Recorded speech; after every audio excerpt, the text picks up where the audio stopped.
Ladies and gentlemen, as we are about to start the session, may we ask you to take your seats now. Thank you.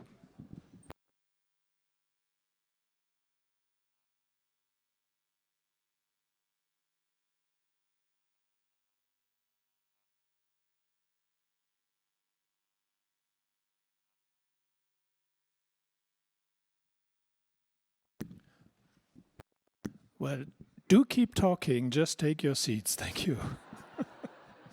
We'll start in about 2 minutes. Thank you.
Please welcome the moderator for this session, Michaela.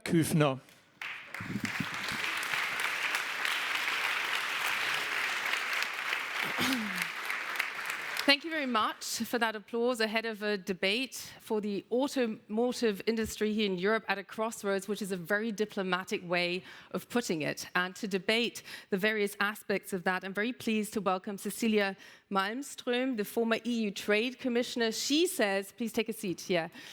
She says China is not playing fair when it comes to subsidies, but she blames European car makers who've not been able to produce high-quality, affordable electric cars. Welcome. Thank you. Brian Gu is with us. He's the vice chairman of the board and co-president of XPeng, an EV manufacturer in China. He says tariff is a tool used by nations for trading balancing, but they are not necessarily effective in driving long-term growth and innovation. So thank you for being here today.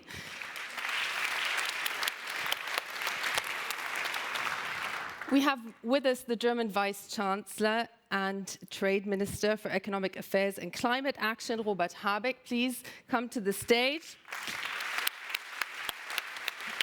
No? There? I've taken a previous quote from you. You say it's important to understand that these are not punitive tariffs that the EU is debating, and you stress that joint and equal standards for market access are what all sides should be talking about. Also with us is Ola Källenius. He's the CEO of Mercedes-Benz, also coming from a finance background. Your applause.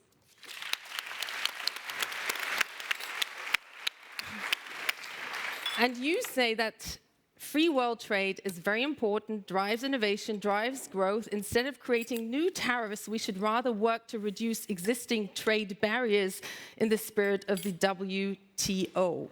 So I very much look forward to that debate.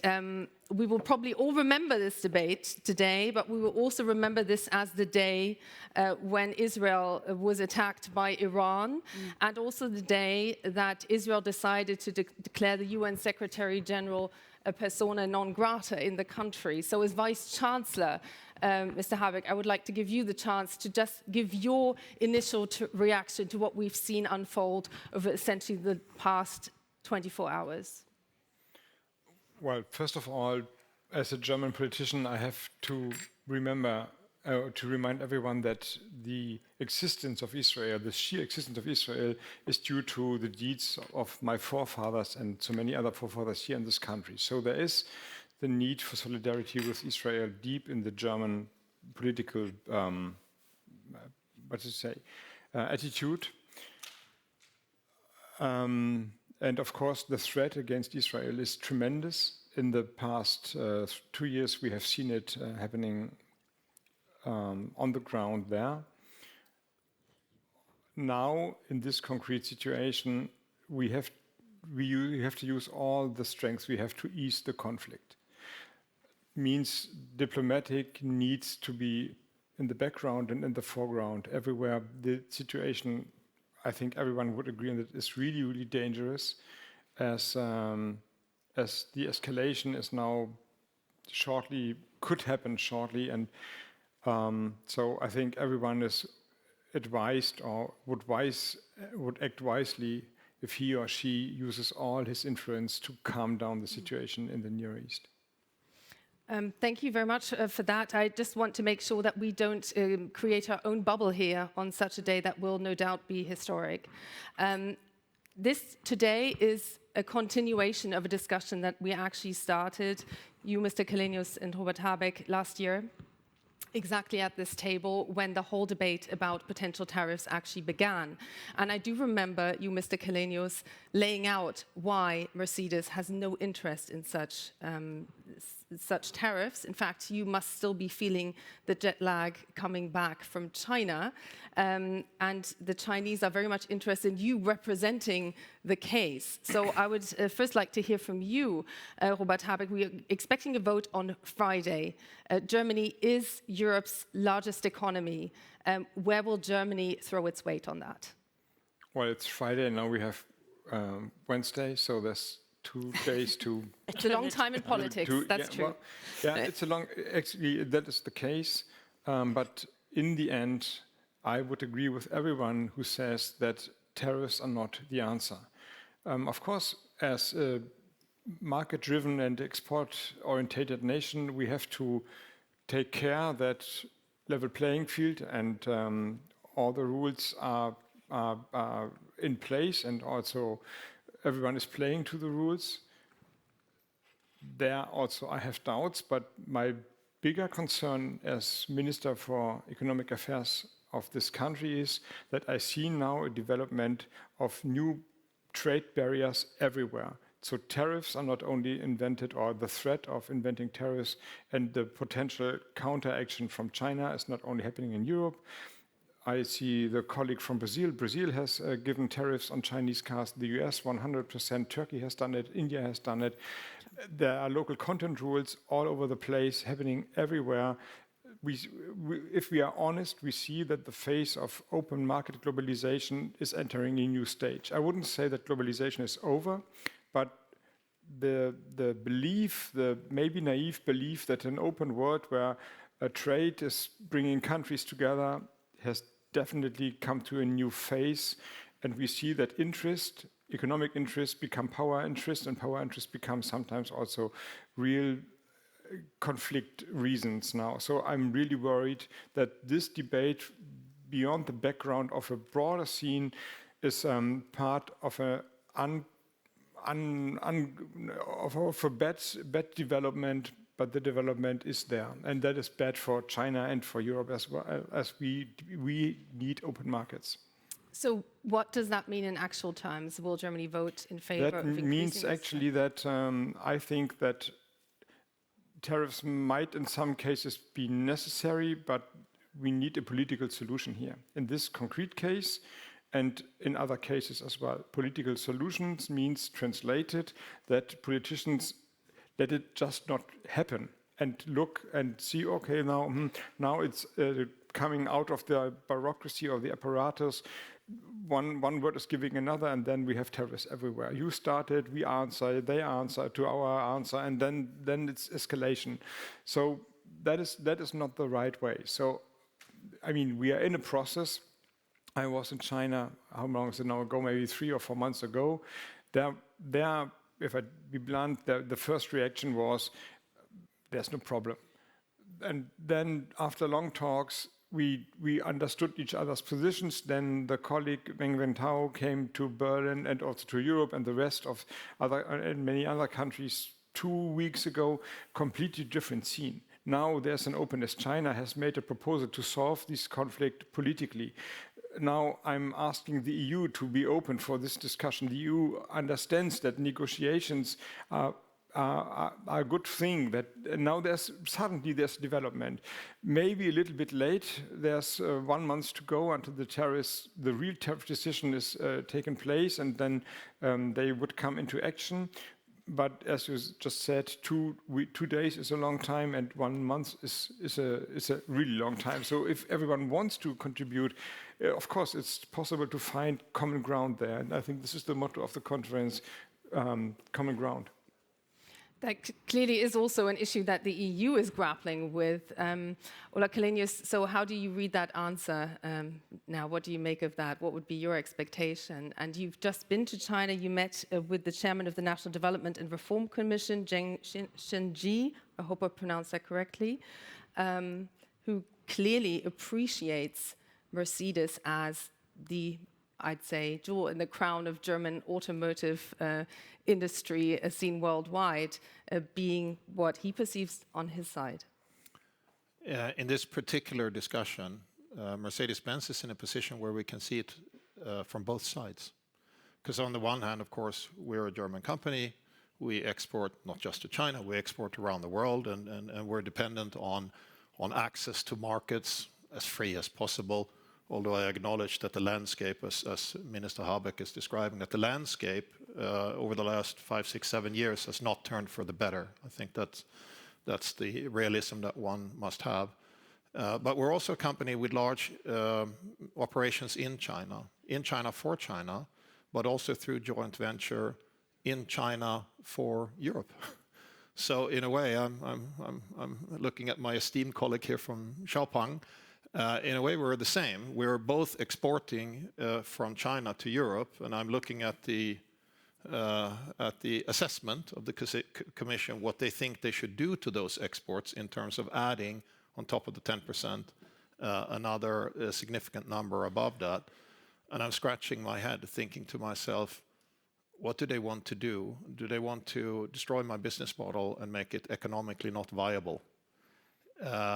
Because I cannot get the math to compute for us as a manufacturer in China exporting to Europe, even though our exports from Europe to China in terms of their size are much bigger. So in that situation, I represent a company. I don't represent a country or an economic region, but I represent a company. And you go through and think, is there a better solution? And I believe there is a better solution. The minister alluded to it. Straight tariffs is a very crude instrument to use. There are many other ways, if there is political will, to make sure that the playing field is level. And I cannot look into the head of the negotiators. As you said, if you have 1 month to negotiate, it's an eternity. And, if you use it. Yeah, if you use it. If you don't use it, it can be over in 5 minutes. Posturing is part of negotiation. Of course it is. But do I believe, and I would like to take an optimistic view, do I believe that there is a solution space based upon the conversations that we have had with, involved people? I do believe there is a solution space. I genuinely believe that China has not an interest in the situation that they are in economically and with what's going on with the United States. I don't think they have an interest to get into any kind of escalating trade conflict with Europe. So I think the incentive for them to find a solution is relatively high. So can the time that is now available be used to find that solution space, yes or no? That's the question. I'm going to take an optimistic view and say it is yes. With regard to Friday, if I were Germany, I would vote no. Not to weaken our negotiating position, but to send a signal that we want to negotiate for a fair win-win solution with a level playing field that should be possible. So will you vote no? Well, Mr. Källenius described it rightly. The way, maybe we have to talk a little bit about China, and that is. We're getting to it. Yeah, but it's important because you can't only look at the automotive sector in particular. And I don't know if I should do it, but I think that China, you would correct me if you think otherwise, they have changed, they have spoken it out loudly with China 2025, a very aggressive strategy for exports. That is, of course, all right. I'm the German Minister for Economic Affairs. We are also an export nation. The question is, do they get the capacity for export products by level playing field, or is it a subsidized over capacity for exports? And if that would be the case, then we have a problem. Then we won't have a level playing field. So there is reason for distrust in a way, because we see it everywhere that the products are sometimes under the price of the production, at least the price that European companies can achieve. I'm coming back to the automotive sector in a minute, but we're talking about, we have problems with 2 Chinese, fashion companies or selling companies, Temu and Shein, and the products they're not at all fitting to the regulations of the European product standards. So at least they should not enter the European market. But still they are there and very aggressively now a threat to our inner cities because they are so cheap.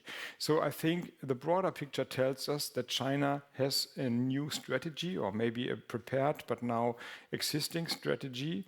And of course, if this strategy is not cooperation or competition, which would be fine, but overtaking whole markets like it has happened with the solar panel industry, then we have a problem. Then also in 10 years' time, Mercedes-Benz, BMW, Volkswagen, they would also have a problem. And there are reasons to to see that this could happen. So with this, so it's very, very, I let it be there. So now the question is, if that should not happen, and maybe China really has no interest that this is going to happen because the world becomes more fragmented and all, and if the European market really closes in, like the US market is closing in for China, then the Chinese economy maybe has also a problem.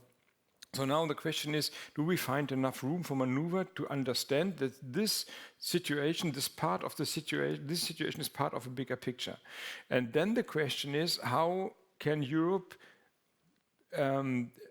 align and speak out as a union, as what it is? And that is the question, what is the most successful way to find a political solution in this concrete situation? And that leads to the question, how do we vote?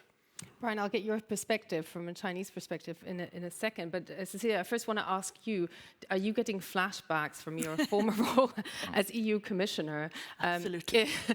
In terms of the bigger picture, that used to be your role. When you're listening to these perspectives, what do you make of that? And what would your recommendation be, how this solution should look like?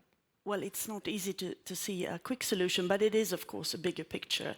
There's a political pressure from many countries who have car industry and who feel that they cannot compete today, and the Commission has done an investigation. I think it's clear that China is subsidizing their car industry in a way that is not respecting the level playing field. And then, of course, there has to be a decision. I am not in the Commission anymore. I left it 5 years ago. So I don't think the tariffs are the right solution right now. I don't think it will help European industry. But the big question is, of course, how should the relationship be with China? But also, how can European car vehicle industry catch up? Because we have joint commitments to transition in the net zero carbon economy. We know that citizens want electric cars that are affordable, that are high quality. China can deliver them today. Europe can obviously not deliver them to that extent. So it's a bigger picture on that. But I think that that is why probably there will be a decision on Friday to impose the tariffs, and from there continue the discussions on China. I think this morning the negotiator says that the discussion doesn't end on Friday, whatever the outcome. There will be a decision to see, can we come with a solution? Can Europe find a solution together with China? Can there be minimum prices? Can there be a way to put this forward? But then, of course, we need to have the discussion and the conversation within the European car industry, not only in Germany, but also all over the continent. How are you observing this debate? You're from a manufacturer who's very software heavy. You've just been invested in heavily by Volkswagen in order to essentially help them meet consumers' needs and wants, who are increasingly perceiving vehicles as a personal space, essentially a computer on wheels. So when you're hearing this debate, what crosses your mind? Well, first of all, I'm very honored to be on this table. As a very young company, we just celebrated our 10th anniversary this year.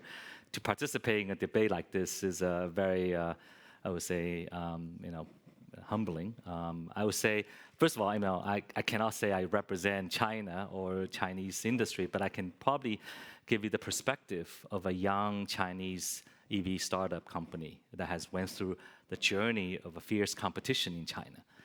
In the last 10 years, most of you probably know that what happened in China was tremendous focus and competition. In fact, I think there were rumored to be close to 500 EV startups probably 7-8 years ago, and now left with less than 10% of these names still in business. And that level of competition really resulted in the industry today, which is highly efficient, highly innovative, and also producing, exporting technology and products to the rest of the world. So the way we look at this, obviously from a company's perspective, we always want to have a fair, level playing field for the Chinese company to compete globally. In Europe, and we just entered Europe this year with probably close to a dozen or so markets. And I think we are coming not because we're the cheap alternative to existing products. We want to bring the best technology that have developed in a highly competitive and iterative Chinese market to European customers and make them also enjoy the best-in-class technology and at more affordable prices. In fact, our cheapest product selling in Europe is actually comparable in terms of price to the Model Y from Tesla. And our other products are actually more expensive than that. So we're actually providing products based on what we believe are a value proposition with technology, design, and quality. So with that, I think we would love to have the ability to access the European market, access the customers who are embracing new technology, embracing the energy transition, embracing products that can help the green agenda. At the same time, I think we also, as a young company, has global aspirations. We want to be like Mercedes. We want to be like Toyota's maybe 50, 60 years ago, like the Koreans 30, 40 years ago, to build a global business over time. And we'd like to have an environment that's conducive to that. Ola Källenius, I would like to ask you, I mean, Volkswagen is in deep trouble in Germany. I'm sure it's taking up a lot of your time right now as well. Then you had to put out a profit warning as well. Your shares dipped instantly. What is the structural challenge that European automakers, particularly German automakers, are not meeting appropriately because they are just about making the top 10 when it's about EV vehicles? There are two things going on in China from my point of view, and you described one of them. But let's start on the macro level. Yes, we have the biggest footprint in the premium luxury segment in China.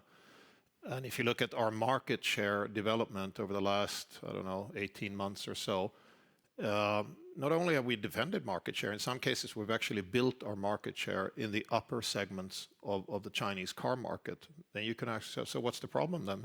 Everything's fine, right? What's happening in China is we have on the consumer side, in terms of consumer sentiment, and also on the part of the entrepreneurs, we have a very, I'm going to put it mildly, subdued atmosphere, which means the confidence in the future, you can see it in the savings rate now being above 30%. I mean, it's unbelievable.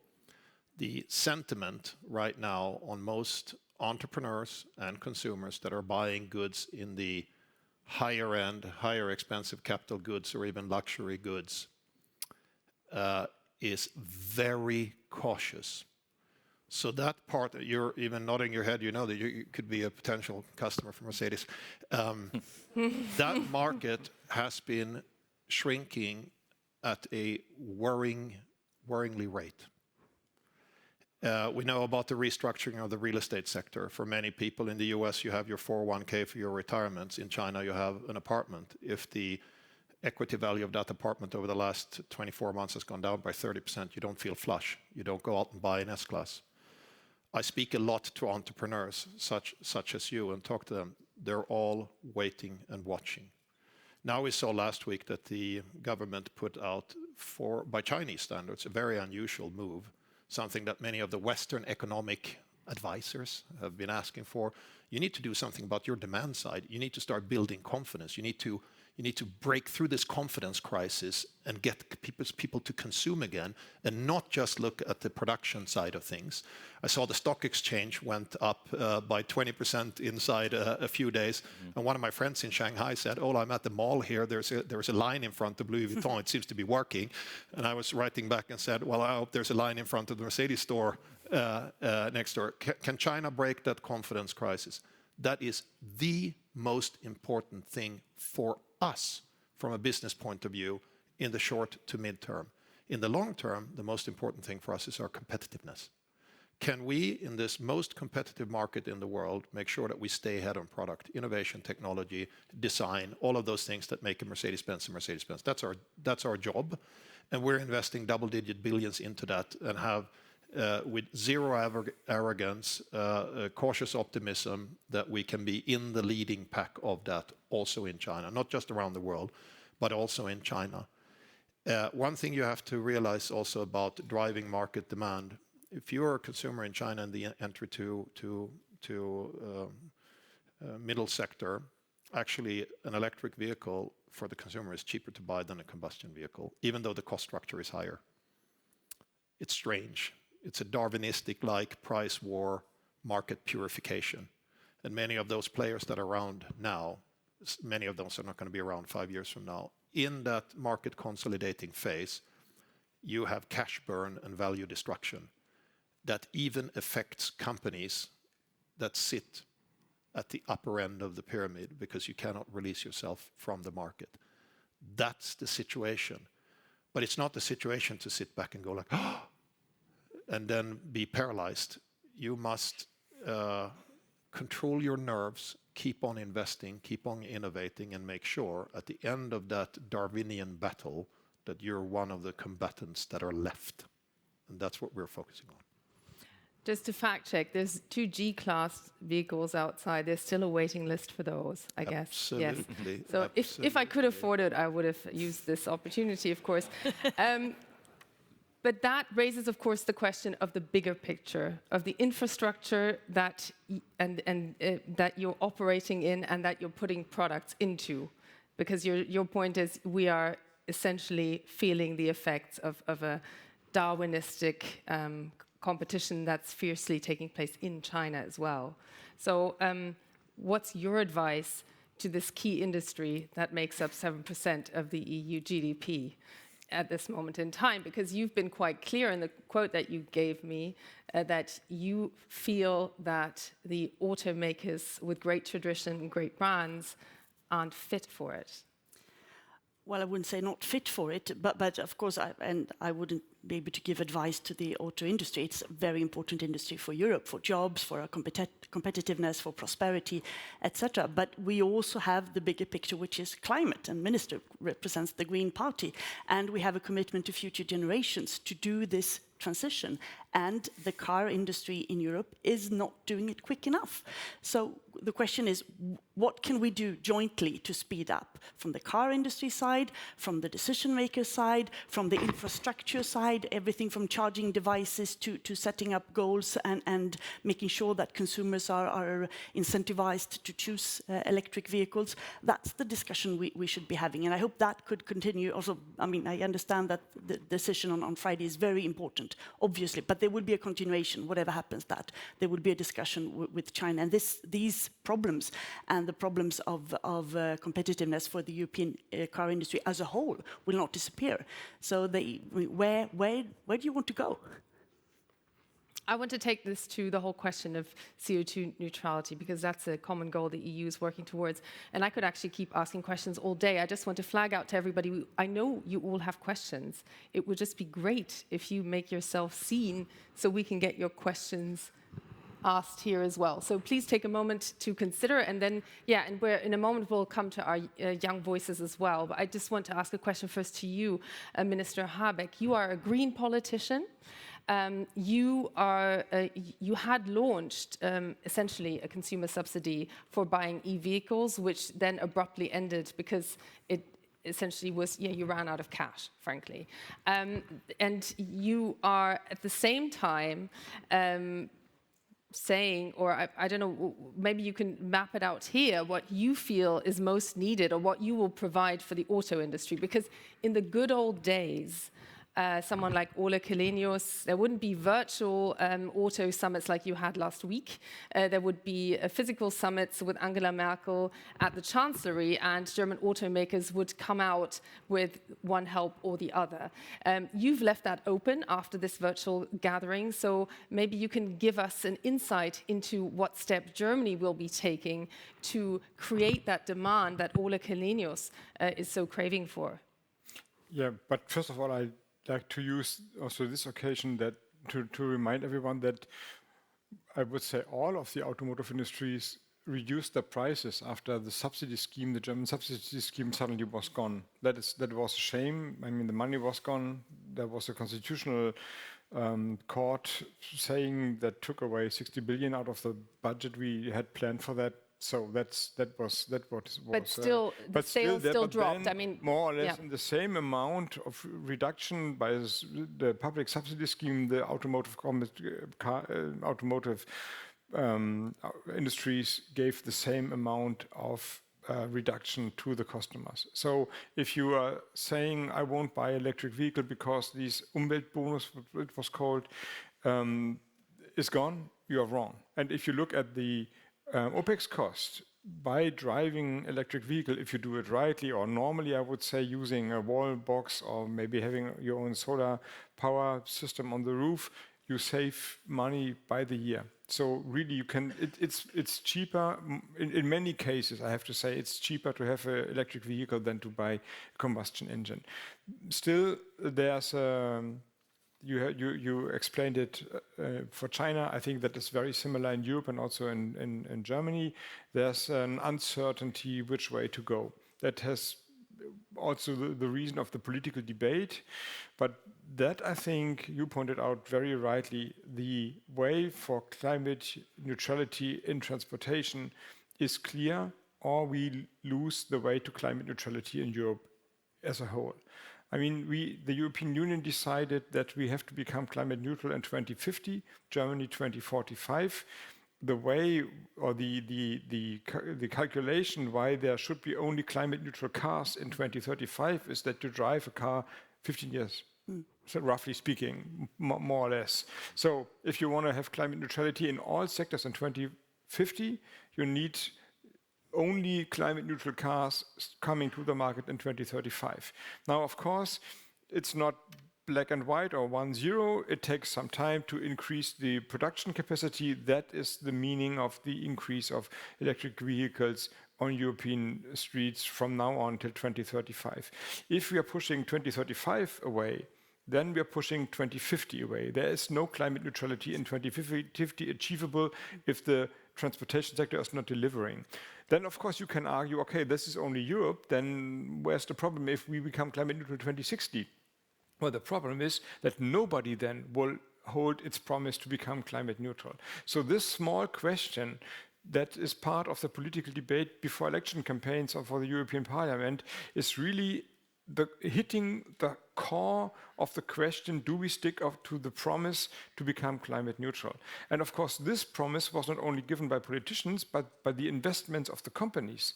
At least some of the companies invested billions of billions. So if you ask Volkswagen now, what is they have some problems in the structure and they have pricing problem and so on. But if they have one wish for politicians, they are saying, stick to the plan. Stop the talking that all our investments are going to shed us, because now after you have made the rules, you have made the laws, you have made the promise also to future generations, you have to keep the promise. This is destroying our business case. That is the first answer you get. Stop questioning what was decided in a broad coalition. It was the great coalition, Social Democrats and Conservatives. Of course, my party agreed to that. It was across the aisle that this was agreed on, and the companies need the trust that this is still the plan. So that is the first thing. This costs nothing. Just stop stupid talking. That is priceless, I would say. So do you agree that would be part of the solution? Just have that clarity, just the clarity. And within the second session, of course, we can be pragmatic. We need flexibility. You can't have a designed plan that goes over 25 years. So that is impossible in reality. But we have to keep the goals. We have to stick to the goals. That is impossible. That is important. I just want to quickly check whether you believe that is the answer. It's not a 10-second answer. Let me start by saying this. He has to decide yes or no on tariffs. Yeah, but he has 2 days to do that. Let me start by saying this. I think any sound business strategy of any industrial company must have a decarbonization plan. I believe it is the better business strategy. In our case, we call it Ambition 2039. We want to, by the end of the next decade, we want our whole value chain to be net carbon neutral. That is what we're gunning for, not just making the electric car. You have to look at the supply side of things, work with your suppliers, and how do you make sure that you engineer CO2 out of that product, but all the way to the product in use, so that if you charge at one of the Mercedes charging stations, we invest in charging infrastructure as well. I mean, we don't do that in the current paradigm. We don't have to build any petrol stations. They're there. But in this case, to avoid the chicken or egg, we are also investing in the charging infrastructure to create the confidence with the customer saying, oh, we got your back. This is going to happen. So that is fundamental to our business strategy. We believe in that.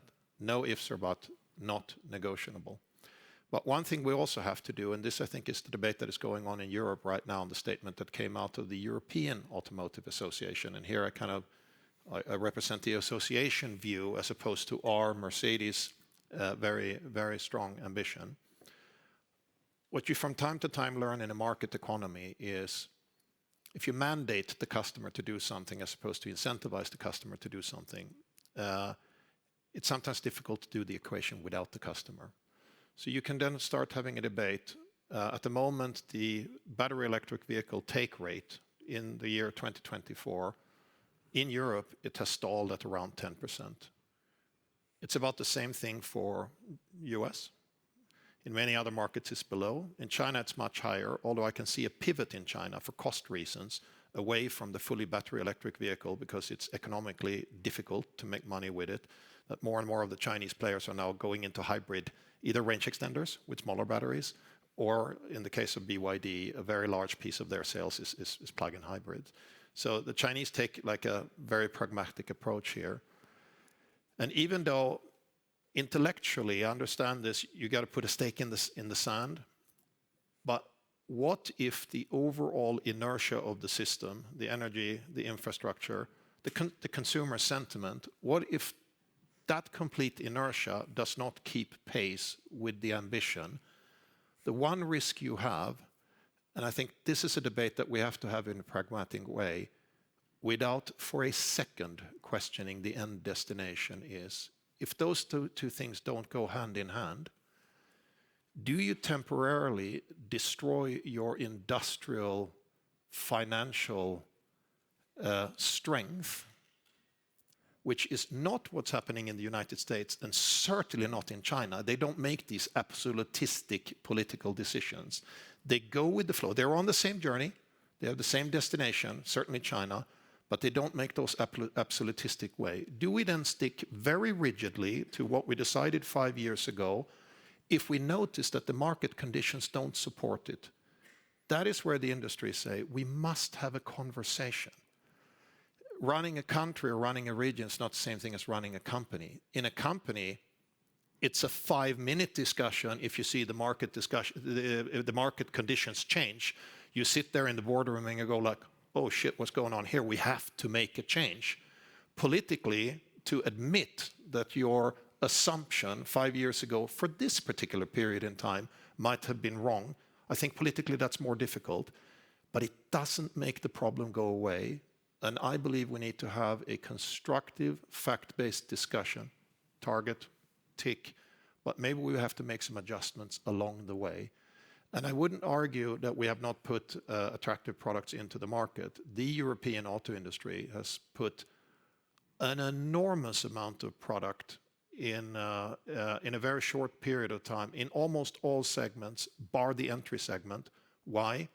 Because the cost structure does not provide a profitable option yet. And I'm sure Oliver Blume would say that if he would sit here. And we are putting tens, if not triple-digit billion into the next generation. We have never stopped at Mercedes. In spite of the market conditions, we have not stopped. We will go full force into the next generation. And that's my last statement on maybe the consumer sentiment. There could be one element here that the consumer is saying, well, listen to Ola Källenius, he's praising the next car he's bringing to the market, and that's supposed to be so much better than the one that he has now. Well, I'll wait for that. So the psychology of that, sometimes called the Osborne effect, the psychology of that maybe is also part of this equation. And it's not an easy equation to solve, but I do think we need to talk, because every single political goal, almost, that we want to reach is based on our ability to finance it. And if we don't have strong industry, the tax revenue is not going to be there to finance the rest of the political goals, including decarbonization. So you cannot do the one policy without having the industrial policy hand in hand, and they need to be in sync. That is the industry discussion that is going on at the moment. I promise not to ask you a yes or no question next year. Time for our young voices, please. And please also say who your question is addressed to. Yes, so hello everyone. My name is Nikan Wijaya, and I'm an executive MBA candidate from Sydney, Australia. So for the panels in general, I just want to ask, I just want to get your feedback on my question. So I understand that there is a big migration from combustion engine vehicle to electric vehicle. However, we also have shifting preference towards car ride sharing and also lower car ownership among the younger generation. So my question is, how can the automotive industry not only remain competitive, but also grow in this potentially shrinking market, and also to continue justify the investment in the industry? Thank you. I'd like you to answer that question, Brian. Very good. Sure. It's a very good question because I think if you look at the car share ride usage in China, I think it's actually reaching pretty stable levels in the recent years. And I think also, I think the challenge for additional penetration comes from, basically availability of labor, as well as whether the experience purely using car share ride is actually comparable to owning your own passenger cars. I think that there's a few factors that could potentially, I would say, transform that current sort of, I would say, balance. One is actually the advancement of autonomous driving technology. I think that is actually truly going to be transformative when you actually look at car share ride platform, combined with autonomous driving, and obviously in some areas already achieving level 4 or robotaxi-like capabilities. I would say in the few years, if that becomes a commercial reality, that will be actually a very important step to unlocking the potential of the platform, and also be significantly, I would say, friendly to, to environment as well as labor saving.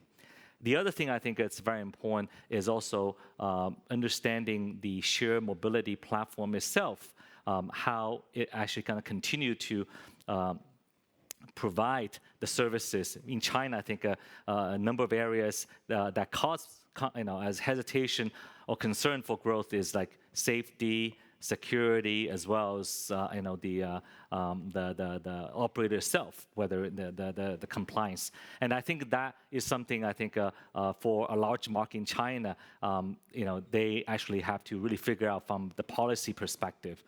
And for automakers, I think we are working closely to figure out what are the solutions we can provide to these platforms. For example, last year, what we did at XPeng is that we actually purchased the EV assets from Didi. Didi, obviously the largest shared mobility platform in China. They were trying to develop a vehicle, an electric vehicle for their own platform, but realized the difficulty of being an auto manufacturer.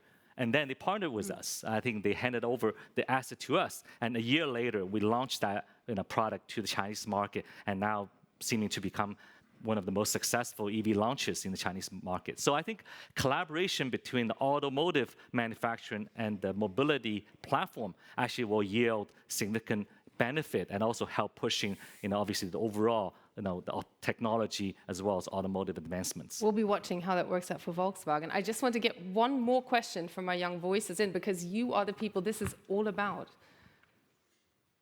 Good afternoon. My name is Sarah, representing ESCP in Paris. And my question to you would be, so given the significant challenges electrical vehicles, battery sustainability, and then hydrogen inefficiencies in production and problems with logistics, what should be the primary focus of trade and investment strategies in the automotive industry?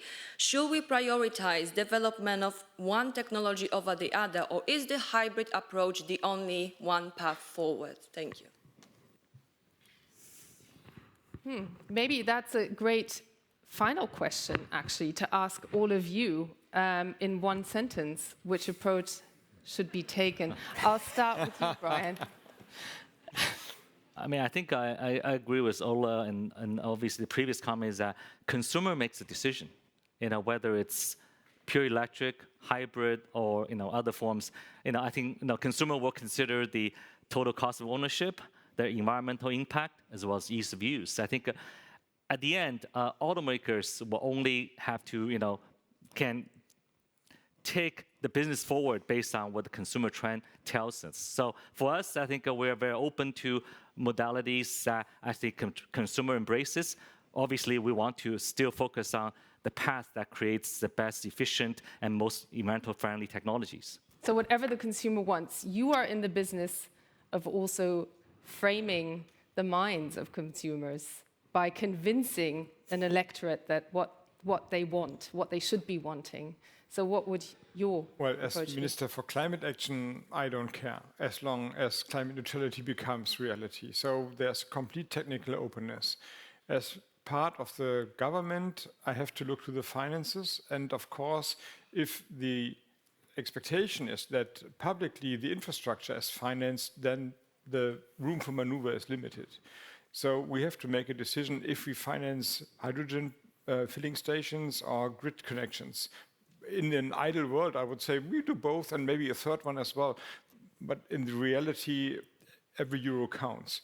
So therefore, we look to the markets. And my view is that the decision for, I call it now, normal mobility, so driving to work, bringing the kids to sports clubs, meeting some friends, and maybe 2-3 times a year, having longer distances, visiting your grandmother 500 kilometers or whatever down south in Germany.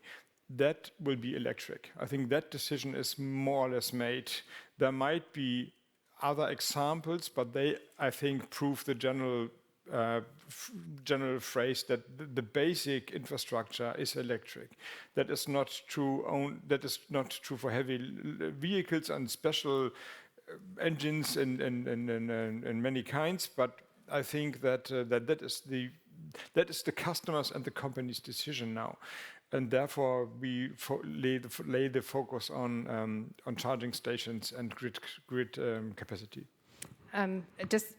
You probably saw that, but Christian Lindner, the German finance minister, at this table yesterday called the tariffs ridiculous, and I quote. So we're very curious about that German vote. Yeah, well, I agree. I'm completely against the tariffs.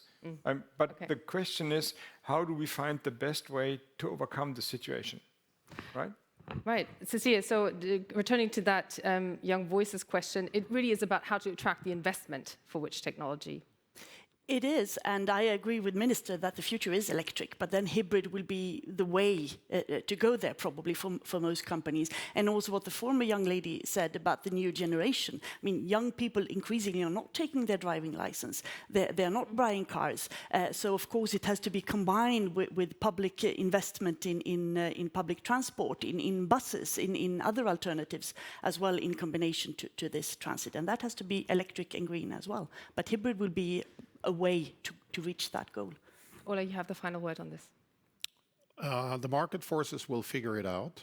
The target by 2050 by the Paris Agreement is what we're shooting for. I agree with what Minister Habeck said, that for passenger cars kind of means the main road right now looks like it's electric. Maybe on commercial vehicles the hydrogen will play a bigger role, and for industrial use. And maybe for aircrafts, we will also have in this technology openness zero carbon fuels, because there is no other technical solution at the moment. But don't stifle creativity and let the market forces figure it out, because technologically where we are in 10 years from now could be a different place than we are today. So let the market forces work. The only thing, I completely agree, but of course there's a question for the public side to create an infrastructure that the market forces can work. That is the only thing I'm saying. And if money would pour down from the sky, no debate. But of course now we have to make tough decisions. Not stifling creativity, that's the thought I would like to thank you all with. Thank you very much. And we've also learned at this table that a level playing field can tilt various ways as well. But it was well balanced. Very balanced. A little tilted, but balanced. Oops. I'd just like to ask you to remain seated for the debate with Lars-Hendrik Röller and President Emmanuel Macron, who should arrive here soon, and it will start in due course. Thank you very much. Thank you. Thank you.